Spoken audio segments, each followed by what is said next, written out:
আজ সাদা তিল দিলে চাল কুমড়ো রান্না করলাম নিরামিষ। 4-5 চামচ তিল নিয়ে নিলাম। তিলটাকে খুব ভালো করে ভেজে নিয়েছি, খুব সুন্দর গন্ধ বেরিয়েছে।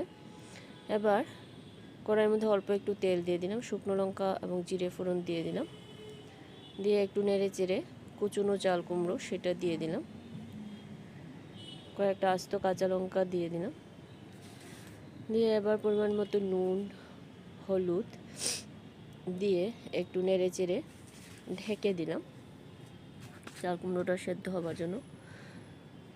চাল কুমড়ো মোটামুটি সেদ্ধ হয়ে এসেছে। আবারও একটু নেড়ে চেড়ে তিলটা পেস্ট করে রেখেছিলাম সেটা দিয়ে দিলাম। তিলটা ভাজা আছে, তার জন্য বিশেষ আর ভাজতে হবে না। একটু নেড়ে চেড়ে ভালো করে এবার নামিয়ে নেব।